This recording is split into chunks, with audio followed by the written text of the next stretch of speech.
Right, I just put my sponges down. Okay, hello. Now, first of all, can everyone hear me out of the back? Can you hear me all right? Okay, good. Okay. Well, first of all, thanks very much for coming to our talk on Press Play, how to integrate games into your e-learning. I'm Louise Pasterfield. I'm Managing Director of Sponge. I've got Jason Butler with me. He's our games evangelist. We're both going to be presenting today. James is going to be doing a live demo. The idea really of this talk today is very much to be a practical session, so hopefully you can go away and take away some ideas with you. First of all, just a bit of a background of who we are. We're Sponge UK, and we specialize in custom-made absorbing e-learning. And really the idea is that we work with large organizations and we take their training and we transform it into engaging programs. So we do things like induction, sales and product knowledge, compliance, skills development. Now games is just one of our tools in the toolbox, but I actually think it's particularly exciting, and I'm going to be talking to you more in detail about that today. We work with a wide cross-section of public and private sector organizations, and some of the examples I'm going to be showing you as we go through this morning are things that we have done for some of our clients. So what are we going to be covering today? We're going to be talking, first of all, about the rise of games in the workplace. You know, why is it happening? We're going to look at how games can play a key role in e-learning and what that role is. Ways to integrate games into e-learning, and how to do a brief for an e-learning game. Now that's a very practical thing, but I thought it was quite useful because there are some different things that you need to take into consideration when you're doing a game. Okay. And finally, Jason's going to be doing a live demo of a game that we recently did, actually for the election. It's a bit of fun, so we thought we would do that as well. Now, can I just say, on your seats, for those that are seated, there are evaluation forms, and if you would like to have a copy of the presentation afterwards, if you just complete the evaluation form and make sure you write your email address so it's readable, we'll make sure we get it to you. So I think, first of all, to begin with, really, we're going to talk about the rise of games. And it's quite astonishing, actually, but by the end of 2015, which isn't that far away, it's estimated that 40% of the top global 1,000 companies will be using games and gamification. So that's not like a little rise. That is a huge rise and an interest in games. And it's an upward trend. So I think that's really the first point that I wanted to make. And certainly, in terms of our business, in terms of Sponge, we've seen a 35% increase in games and gamification solutions for our clients over the past 12 months. We're continuously getting requests and being asked about games and gamification and how we can use it. And this isn't just from one sector. I just noticed actually when I was looking at some of your badges, you're from banking, retail, pharma. There's a wide group of sectors here. But you can see here we're getting requests from retail, pharma, travel, automotive, higher education, public sector, health. So you can see the wide cross-section of organizations that are interested in games. Okay, so I've got a question for you now. You got to think. Can you think of a business challenge or topic that could be addressed with an e-learning game? I'm going to give you a minute to think about that. Just think about something in your head. Think about your business, or if you're working for a client, what that might be. So I'll give you a minute there.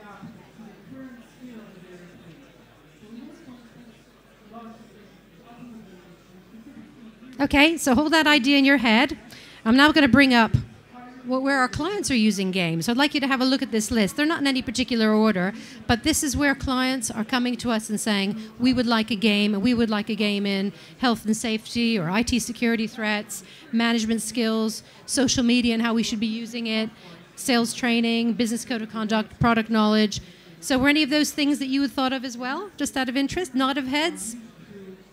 Yeah, some nods and some shakes, but yeah, anyway, good. Okay, so why use games? What is this thing going on? Why are we interested in games? Well, I think that as the e-learning market matures, we're looking for new ways to engage learners. And you know, we're looking for things that are fun, surprising, enjoyable, engaging. And I also think that learners have a higher expectation. You know, just kind of going into e-learning, going click next, next, next, or getting a crib sheet from your mate to kind of complete the e-compliance e-learning, you know, it's just not good enough anymore. So I think there's a higher expectation of learners. And I think learning and development professionals really are looking to kind of push the boat out a bit. So I think that's the first thing. But I think that games in the workplace have got a very special place, and this is one that not many people are talking about. I think games can be a powerful tool for teaching better decision making. And I think that really that's what we're going to focus on now for this talk, and it's all about better decision making. This is an important point. So what can we learn from decision making? Well, I think to begin with, we need to just define what we mean by decision making. Decision making is the act of choosing between two or more courses of action, with the focus being on the act of choosing. And when we make decisions, we can learn lots of stuff. First of all, we can learn about ourselves. In this example here, this is actually a module learning kind of a manager you are. So this person actually did this little game. They turned out to be a muddle manager. It's an interactive video game. And you learn more about yourself. You can also go back and try again. And you can also see what other things that you could do to make it a more positive experience. You can learn from getting it wrong. In this instance, this learner didn't spot all the hazards. A fire's broken out again, but you've got a chance, one more chance to kind of put it all right so you can go back and learn it again. How you compare. How are you comparing to others? This is actually for the Learning Leap campaign, or the Learning Leap campaign that we developed for Tesco. And what happened is that you were a parachutist, and as you signed up for the learning, you were a leaper. As you went through, you were a learner, but your objective was to be a lander. Now, we got about 4,000 people through in about 6 weeks, which was critical. But you could also see your name on the board. You could also see how your departments were doing. Managers got an email on a Monday morning to see if their people had gone through it, and if they hadn't, they got a reminder email. And we would see a surge in learners and landers, you know, sort of on a Monday afternoon. But you can kind of see how you're doing, also see what scores you've gained. Progress and improve. This game here is for BP, and it's actually on data security. And the idea really is that you have to complete certain levels and meet certain challenges before you can progress to new levels. So you can see 1 to 6 there on the side. And you can explore possibilities. Now, possibilities is actually quite an exciting thing, I think, in decision making, because sometimes when we're trying to make a decision, and not just in games, but in life, we don't open up enough options. So within e-learning, you can explore all the different options or things that maybe you never would have considered. So there's opportunities there too. Okay. So what type of decision makings, what types of decision making are there then? So we're going to now just sort of cover what these are. There are 2 types I'm going to talk about. One is closed decisions. So this is where there's an absolute right and wrong answer. Correct, incorrect, false, true. That's really what it is. So for example, the example we show is which door is yellow, A or B, but it could be a fire extinguisher. There's a fire broken out. It's an electrical fire. Which fire extinguisher do you use? So definite right and wrong, which is what we call closed decisions. Then there are open decisions. Open decisions are when there are multiple possibilities which can lead to the best decision in the circumstances. So here in this example, we've got lots of doors. Which door would best suit your business? So this is often conditional. If you're in this situation, this is how you act or react. If you're in that situation, it might be something different. So those are the two closed and open are the 2 that we use. Both are valid in games, and in fact, you can use a combination of the 2 as well. Now, you can also get complicated. So say, for example, you want to go down a branching scenario. And we do decision mapping when we're doing games. This is an example of a decision map. And if you look up at the top, you can see that there are 3 decisions you can make at the top. And depending on which one you choose, you'll go down different branches. So that goes to show how kind of when you have open decisions, it can actually become quite involved and complicated. So just to give you an example of that. So I'm now going to show you or talk to you about 2 decision-making game approaches that you might want to consider. I think the first one is the process-orientated game. So this is going to be where, say you have an existing process that you want people to follow and make sure they follow the steps before they make a decision. So this is a methodical approach. It's about information gathering, weighing up the risk, what's important, what's the priority. And the whole thing is, this is like a think before you decide. You have to gather your information, and this is a kind of a slower approach. This is an example actually of a process-orientated game. So if you can see here, should you purchase the report, don't purchase the report. You can go back to the brief to read about it, to help with your answer. You can use a lifeline, which is to ask an expert. So that's an example of a more process-orientated game. Then there are intuitive games. And I think often for e-learning, we do use a lot of intuitive games, although, again, both game types are valid. But that's like learning through experience, getting it wrong and trying it again, immediate consequences. You get sort of feedback straight away after you've done an action. And the idea with this is you go with your gut. What do I think? What do I feel? And this is a faster approach. Okay? So those are the 2 different types, both valid, but just making you aware that those are some choices that you have. This is an example of an intuitive game. This is social media. You haven't been given a lot of information, but we do know that if you post the wrong stuff on social media, you could damage the company's reputation, you could get into trouble, you could lose your job. But we're not going to tell you too much. We're going to post up some examples, and you have to decide, am I going to go for it or not? So, and if you get it wrong, you learn through your experience. So there's 3 ways really you can consider integrating games into your e-learning, and if you're new to it, I'm just going to go through the three different types that you can do. I think the first one really is a games assessment. This is something that we're doing for Waitrose. So what happens is they've gone through an e-learning module, but then they have to play a game. And they're going to be given 7 different situations and need to decide how to respond. There's an award, there's a reward, so if you get good decisions, earn you a star. Wrong decisions will result in a legal consequence. But go ahead and play and you find out what's going to happen. The second is mini games, and these can work quite well, kind of peppered throughout the course. So this one really related to kind of code of conduct, and there were 12 little mini games. So you had a little bit of e-learning, and then you played a game, and it also enabled you to gain badges, to gain stars. So mini games is another option. The third type is a complete sort of standalone game. So this is a self-contained interactive game experience. This one here I'm showing you is for managers. It was for a large organization wanting to train their managers in dealing with people on the shop floor. In this instance, he has a problem with someone with bad language. So how do you respond? Pick a response.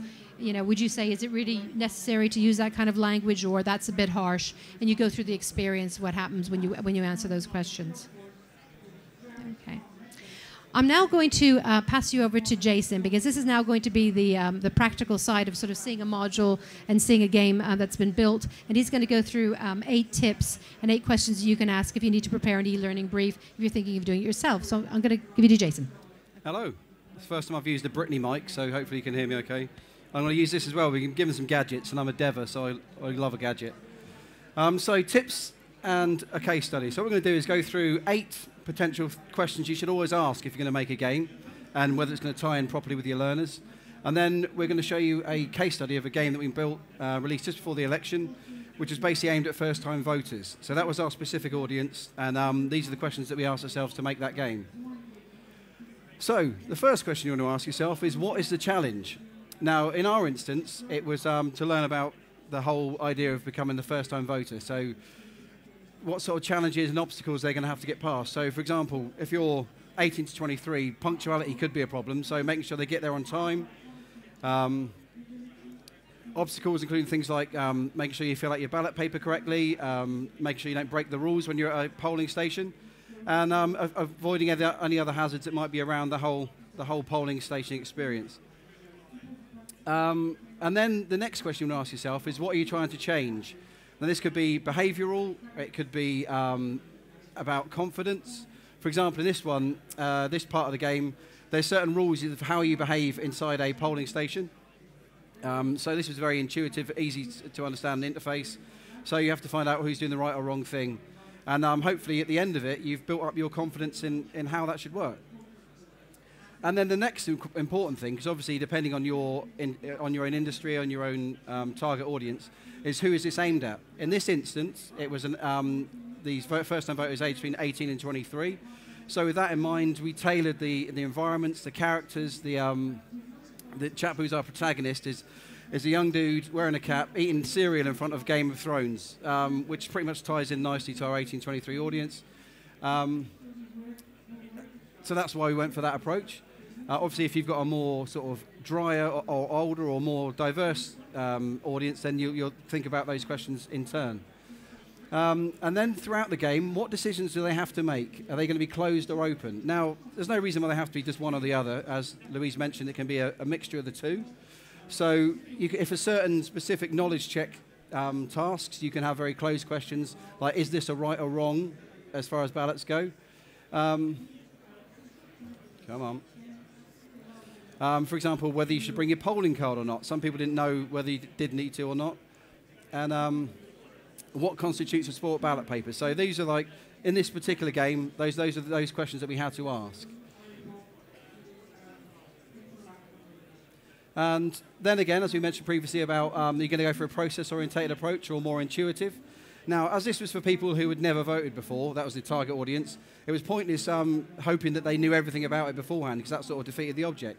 So the idea of this one was you give them something to deal with, and then at the end you give them the feedback. And so therefore they'll pick up, fingers crossed, A, how to play the game, and B, the correct response they should have given up first. So in this instance, for example, the ballot paper one, you get very quick examples of what these ballots could look like, and you decide very simply yes or no with a cross or a tick. Very, very intuitive. As I should have mentioned before with the audience, because this was for 18 to 23-year-olds, a lot of their learning and their experience is done online using their mobile phones. So that's why we made this in HTML5 rather than a traditional sort of e-learning product like, say, Storyline, for example, because then we can make it cross-platform, we can make it as wide-reaching as possible. And what game type is appropriate? Now, as we mentioned before, at the end of some e-learning, you could have a little sort of thank you as a little wrapped-up game at the end to punctuate the learning objectives, or mini-games peppered throughout. In this instance, because you wanted to make it a single one-hit experience, they start the game, play the game from beginning to end, and fingers crossed, throughout each of the little mini-games in the whole course of these levels, they'll pick up all the little learning objectives we're hoping they'd pick up throughout the course of the game. So as we said, it's standalone in this one because then it's easily achieved. And the next question you want to ask is how are they going to be rewarded for getting things right? Now, it's always nice to add a bit of game juice. We've mentioned that before in some of our seminars about game thinking. So things like positive affirmation through sound, through visual feedback, even things as simple as gaining points. So if you gain 50 points to getting a question right, you feel a bit chuffed. You can't argue with that. So positive encouragement as you go through to try and sort of keep them engaged, keep them in tune with the learning, and similarly having fun at the same time. And then at the very end, as you work your way through, it's good to have a cumulative score creating. So even whether that's just like a level grade, like from novice to master, or in this case, minor party to outright majority, there is there's a definite sense of you've got to a certain level depending on how well you've done in the game. And a lot of people don't like to be bad at games. So when you get to the end, if you've done it particularly badly, you'll definitely come back to retry and try and get that higher level. Now, for our particular audience, illustration was a good choice because A, it's really hard to get into a polling station before polling day because they don't exist. They're like pop-up shops and they disappear again.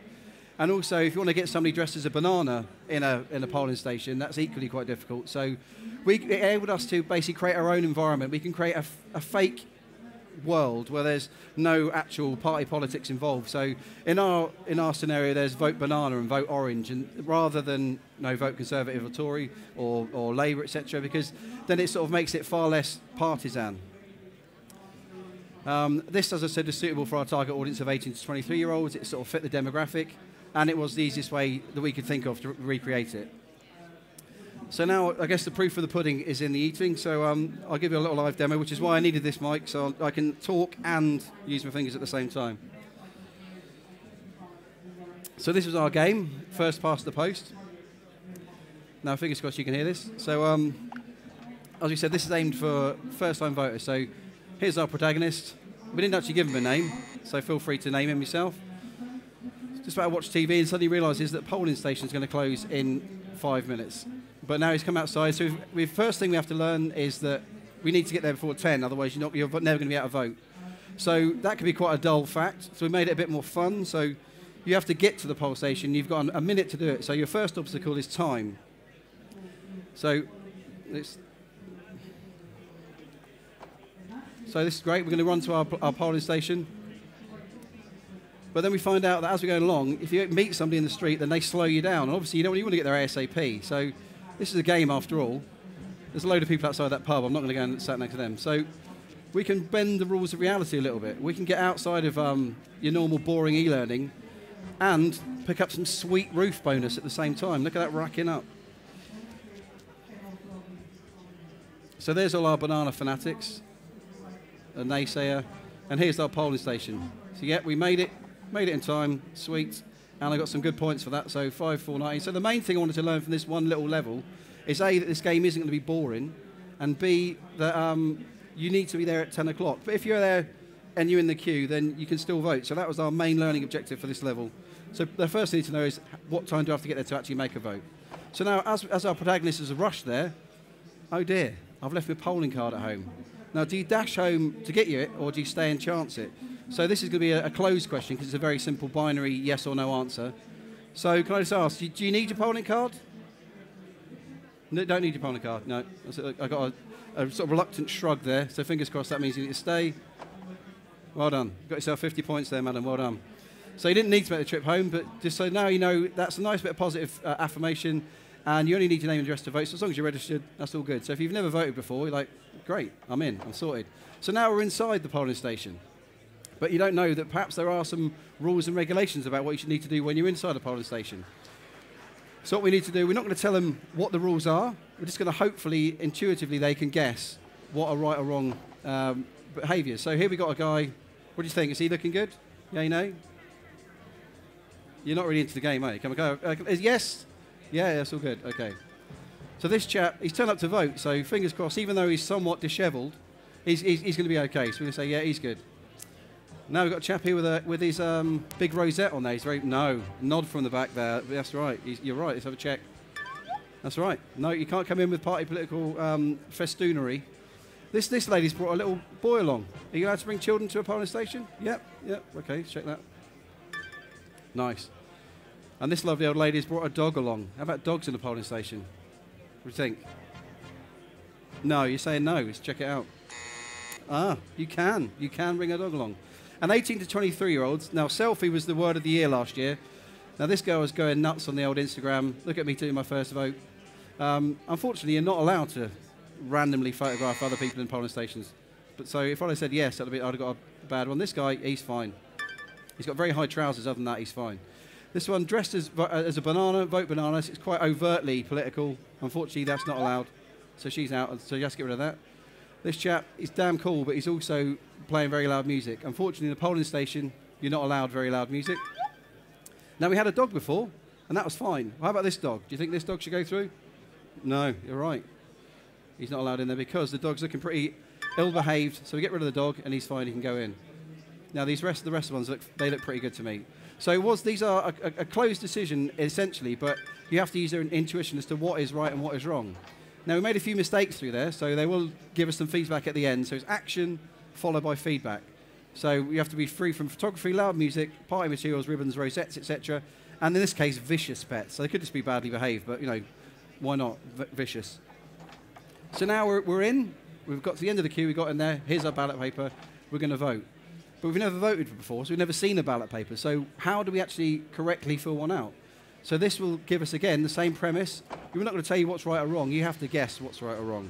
And because it's obviously for a touch device as well, people can quite quickly play this on their phones.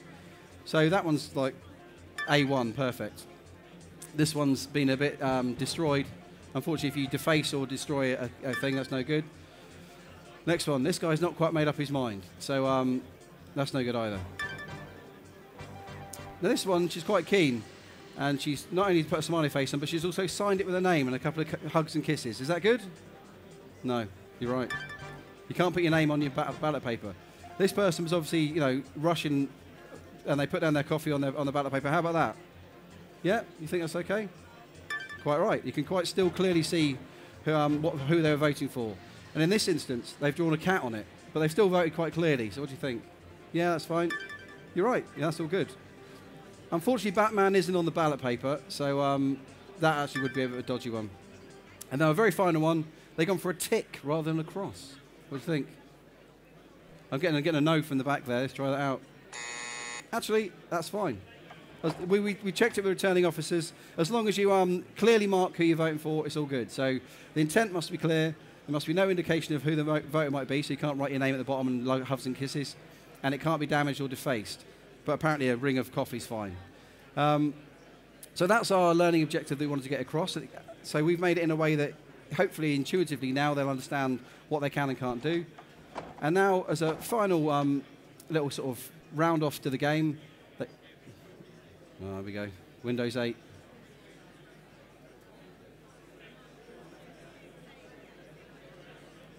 Excuse me. Right, Windows 8. Thanks for that. Yeah, dinner dash. And now we've rushed off to vote, as we know. We left our dinner there, and our favourite show is about to start in a minute. So we might as well go back and get it just before the credits finish. So we know now that we're going to get a roof bonus. So I'm going to look here. But the guy who was the naysayer is now, no, it's all right, it's okay. And obviously after a landslide win, banana's gone. So vote for orange next time. I don't know if you can hear in the background, there's some pretty good action music going on as well. There's no reason why you can't have that juice. Oh no, I got stuck at the pub. That dude there, he's voted, but now he's in a bit of a bad way. Can I get over with this guy? Look at that. So we get home, look, we're running down, we've got 35 seconds left to go. So we get home in time. Roof bonus wasn't so good this time, but job done. So, still hot. We made it home in time for tea, and we got time to watch Play of Chairs. That was purely for copyright reasons. If you watched it last night, keep quiet, because no spoilers, please. Okay, so now we've made it home, and so now we can round that off, as we mentioned about like a final end score. So although we got quite a decent score, our finally came out as a minor party. If we'd have done a little bit better in a hung parliament, or then again an outright majority, if we'd have got all those challenges right. So next, they can go back and try and retry that, and it's still a bit of a fun game. So and then there was like a little social media tag that came with it, and some other. It's a good opportunity then. Obviously, once people are there, happy to press things with their thumbs. Why not link it into some of your own social media? So that was essentially our game, and that was First Past the Post. And I'll now hand you back to Louise. Thanks very much. Okay, thanks very much. Thanks very much. I think just to wrap up, I'm just going to go through a few final points, and I hope you enjoyed seeing the demo, because I often think you need to see things brought to life to actually make sense. But I think, first of all, I hope you've learned through this that games have significantly gained in popularity in e-learning. What we're seeing is games are powerful tools for supporting better decision making, and we hope that we've demonstrated that to you today. Games really can help teach both closed and open decision making skills.